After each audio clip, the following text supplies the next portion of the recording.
Nation? Welcome back to No Counters, No Combos. My name is Adrian, and today we're going to be going over the deck I'm going to be testing as soon as everything gets back into the swing of things after the holidays here.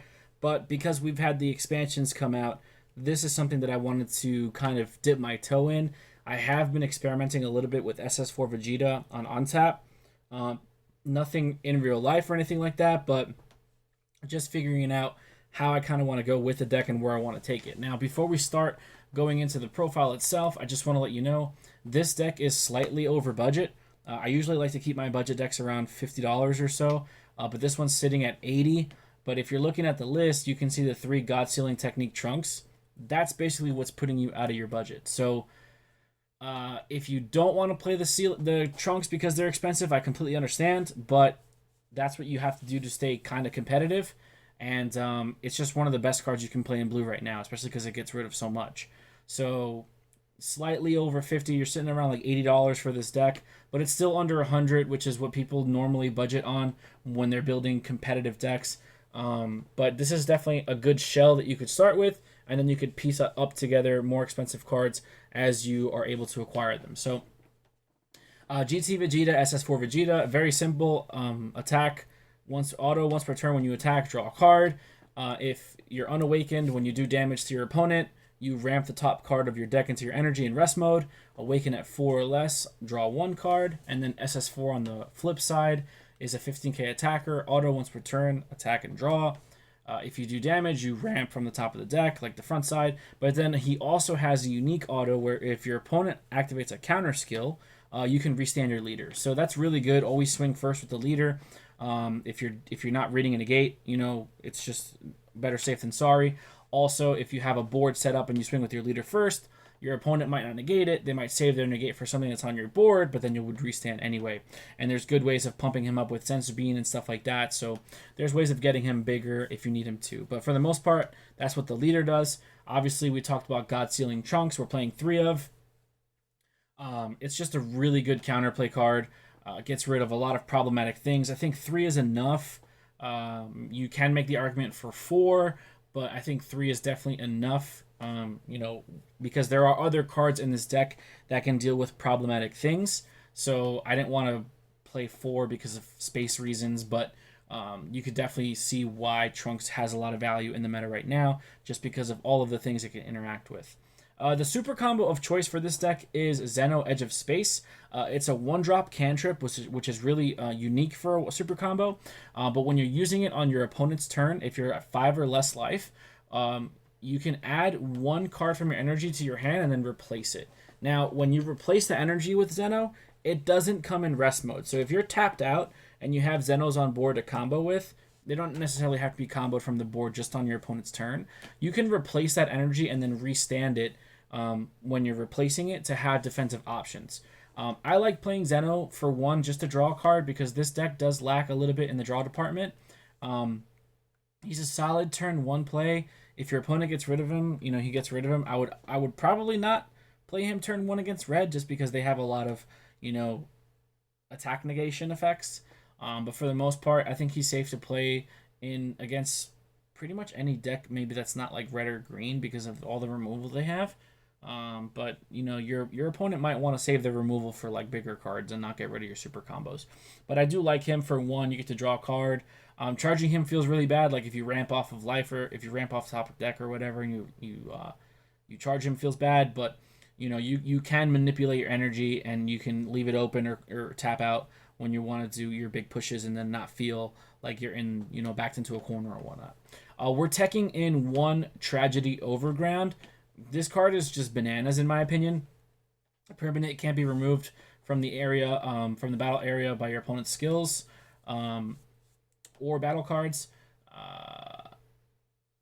By the skills of your opponent's battle cards. Permanent, when your opponent plays a battle card with energy costs 4 or more, it is placed in its owner's energy in rest mode. So anything 4 or higher will get charged. Yeah, you're giving them ramp, but they're not going to be able to utilize that energy for bigger drops because it's just going to be placed in their energy zone in rest mode off of the field's permanent.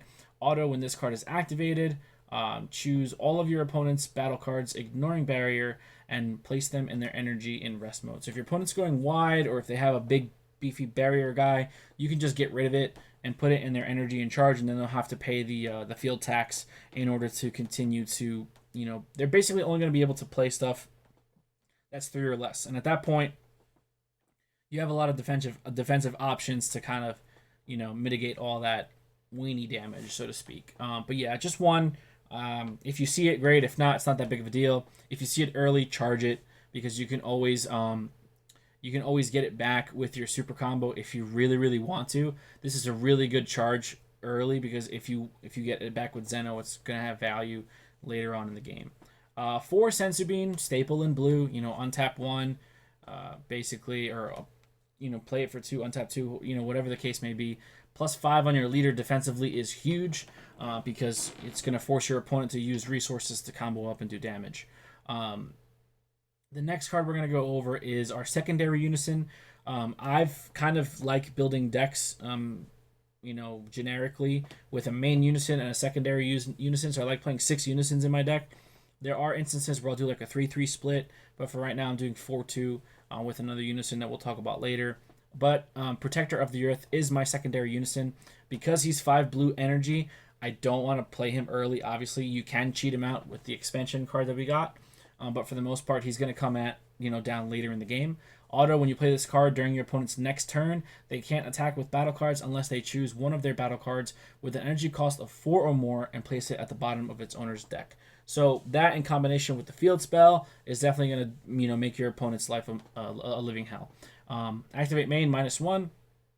Draw 2, choose 1 card in your hand, place it at the bottom of the deck. So it's a filter skill. Being able to get rid of a dead card and see 2 new cards is always really good.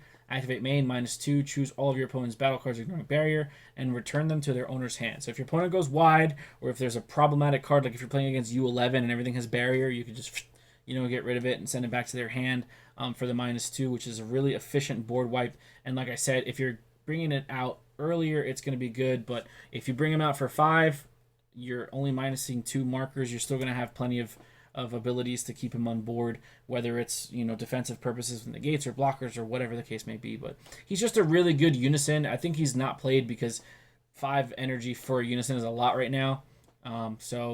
But the fact that you can cheat him out with the SS4 Vegeta is definitely something to look into if you're curious about how that works. Next card is SS4 Goku Energy Annihilator. I like this guy. He's a house. He's a 30k unique blocker. Auto, when this card is played, your opponent places 1 of their energy at the bottom of their deck. At the end of your turn, switches the card to active mode. Then your opponent chooses 1 of their battle cards and 1 of their energy and place it at the bottom of their deck. So basically, the turn he comes down, you're going to time walk your opponent by 2, which means you're going to set them back in their resource game by bottom decking 2 of their energy. And then at the end of the turn, they have to choose, and your opponent chooses, they choose 1 of their battle cards and put it at the bottom of their deck. So if you can force your opponent to just have 1 battle card on the board that's problematic, you can pay attention to all of the easier ones and then force them to bottom deck the one that you want, because they do get the option. Now, if you're leaving them with 2 or 3 battle cards on the board, it might be an easy decision for them. But if they only have 1 battle card on the board and that's the only target that you have, it's got to go to the bottom. And obviously, him restanding at the end of the turn is huge because he's a 30k blocker. So this guy is pretty massive. And then his buddy, SS4 Vegeta, Rise of Super Warrior. This is the best card in the deck, in my opinion. He's a 6-drop, 30k blocker. Auto, if your leader is mono blue, when this card is played, look at up to 4 cards on the top of your deck. Add up to 4 mono blue cards among them to your hand. Place the remaining cards in your energy. Place the remaining at the bottom of the deck. At the end of the turn, switch this card to active mode. So he's another 30k blocker that restands at the end of the turn. But basically, when you play this guy for 6, you're going to look at the top 4 cards of your deck, and he's either going to be a draw 4 or a charge 4. So it really depends on where you're at. If you need a bigger hand size to play defensively, you might want to draw the 4. If you want to ramp because you have another follow-up play, you might want to just ramp the 4. I find a lot of the times I'll draw 2 and charge 2 just so I can play my 6-drop, have energy open for defense if I need it, and also get a couple cards to my hand. It really all depends on what you're revealing. Obviously, if you're revealing stuff like beans or super combos, you want to keep them in your hand as much as possible. But if you're revealing like battle cards that you don't want to play right now, or if you reveal like something that's just not useful, like a 1-drop, you can charge it. It depends on what situation you're in. But the fact that he gives you options is really, really good in my opinion. And like I said, he's another 30k blocker that gets the restand at the end of the turn. So the next card we're talking about here is Gotenk's Return of the Reaper of Justice. Right now, because we haven't talked about the main units in the deck, there's really no point. But basically, all you need to know for now is he's an activate battle. If your leader is a mono blue Saiyan and you have a Unison in play, you can play him from your hand in rest mode, and that's activate battle. It's not like the free combo cards we had, earlier, like with the Freehan, the Frieza, the Vegeta, and the Kawe, the Keymaster from Tournament of Power. Like, tap one combo, and then at the end of the battle, it comes into play. This isn't activate battle, so it comes in during any step of the combat phase. Like, it doesn't have to wait for the battle to resolve. You can just bring him in, and it can be done on your turn or your opponent's turn. It's relevant because of the main Unison in the deck, and we'll get into it as we come across it while we're going over the deck here. I'm playing 2 Mafuba. I think Mafuba is excellent right now. It just gets around so many things. Gets around Barrier. It gets around Victory Strike, which is huge. And it's just one of those things where it's like an older card that has so many applications right now, and I think in the meta it's so good. You can make the argument that it's better in Baby because Baby does reduce its cost to 1, and a 1-drop Mafuba is crazy strong, but I still think because of the way this deck uses energy and has the ability of restanding and playing defensively, I think Mafuba does have a lot of value. The next guy is kind of one of our win cons. Really, it's like a big boy here. We're playing Dragon Fist SS3 Son Goku. He's an older card from set 4, so it's been out for a long time, but I think he's a really good card. He's got Barrier, he's got Double Strike, he's 25k base power. Auto, when this card attacks, choose one of your opponent's battle cards ignoring Barrier, return it to its hand, which is huge because the card that you return, there's no cost restriction. So as soon as he swings, you can bounce something back with Barrier, and then you can untap 2 energy. So you're playing him for 6, but when he swings, he untaps 2. So every turn that he's on the board, he's going to constantly untap 2 every time he swings. So your 6 drops now become 4 drops. Your 4 drops now become 2 drops. Your 7 drops now become 5 drops. So he's just giving you a lot of value, and he's removing threats off of the board, ignoring Barrier. Obviously, if they're indestructible or anything like that, you're not going to be able to get rid of them. But there's a lot of cards in the game right now that have Barrier, or if you're looking at Gogeta, they can't be KO'd, so you can just bounce them back to their hand, and they have to replay them. Just a lot of value. 25k Double Strike, Barrier. 25k has always been the sweet spot when you're going in for an attack that you want to stick, because if your opponent's awakened, they have to burn at minimum 2 cards, right? So that's always been really, really good. In my opinion. So I think he's just a really good card. He's your secondary 6-drop. Obviously, your primary is SS4 Vegeta. But the way I play my ratios is I like to have options. But I don't want to play too many of him because he's a 10k, whereas Vegeta's a 5k. So you can kind of get away with playing a little bit more of him. For D-Magic, self-explanatory, right? You're playing blue, you play D-Magic. There's really no... This card's just really great. The next spicy card that I'm playing is Vegeta Young Elite. He's basically your 2-drop if you don't have your Unison out. I like this card because he can help you self-awaken, but he can also help you clear your opponent's board, and he gets rid of cost more than he costs. So what I mean by that is he's a 2-drop that can get rid of up to 4. So auto, once per turn, add 1 card from your life to your hand. When this card attacks, choose up to one of your opponent's battle cards or energy costs 4 or less, return it to their hand, then switch this card to active mode. So he helps you self-awaken. He helps you, get rid of your opponent's boards if there's pesky issues on there, whether if they have like blockers or stuff, or if they have like something, that you just want to get rid of and force them to play it again by committing the resources. He does all that, but he also restands and gets to swing twice. So it's 15k pressure on turn 2 is really good.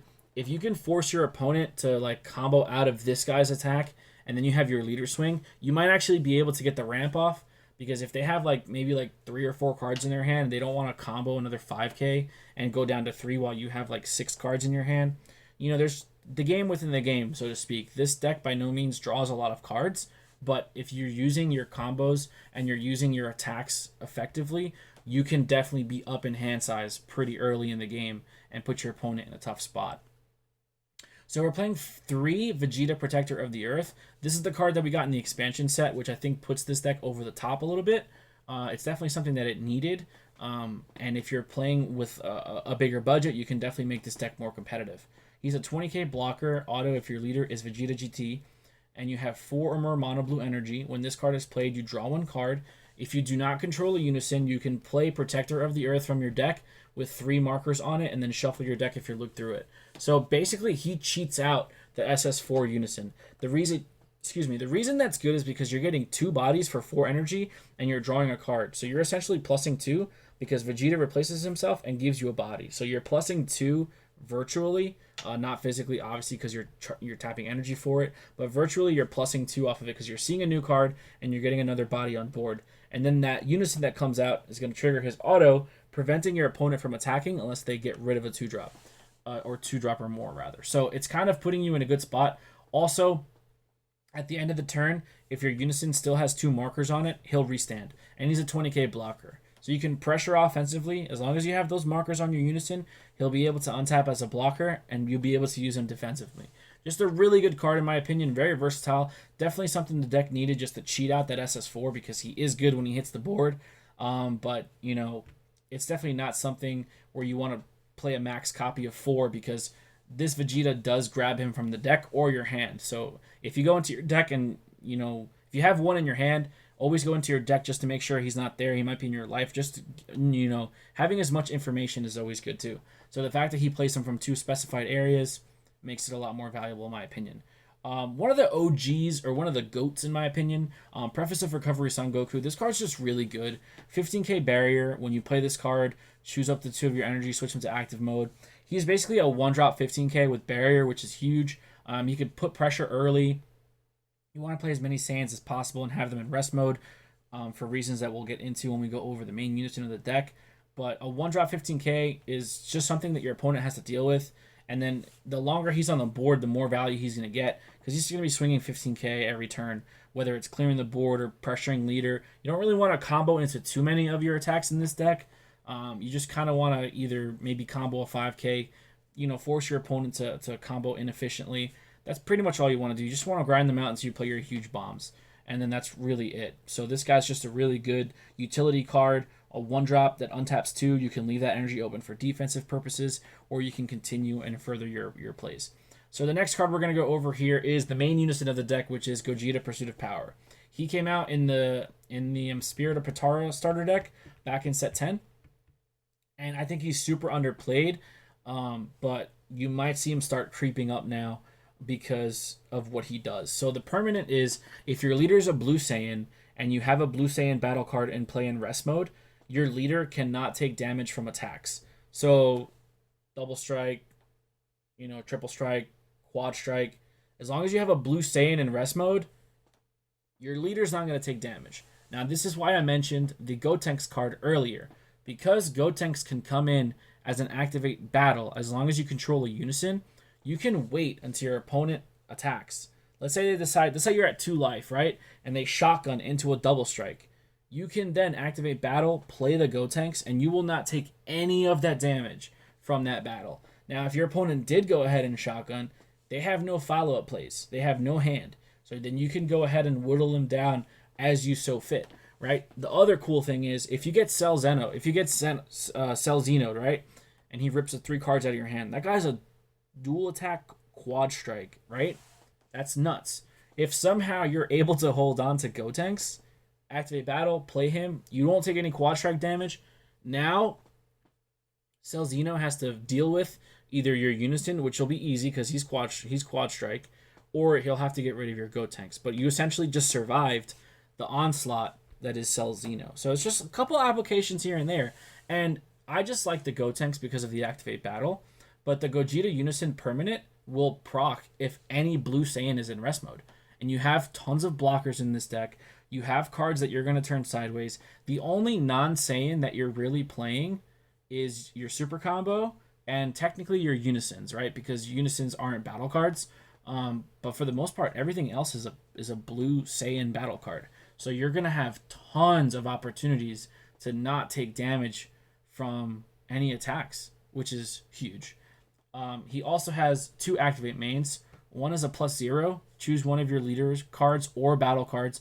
Switch it to rest mode. Add a marker to this card. Again, that's his way of upticking. So he's meeting his requirement on the permanent by switching something to rest mode. And then he's upticking a marker, making it a little more difficult for your opponent to deal with. -2, activate main. Draw 1 card. Then choose one of your opponent's battle cards with an energy cost greater than their current energy ignoring barrier and place it at the bottom of its owner's deck.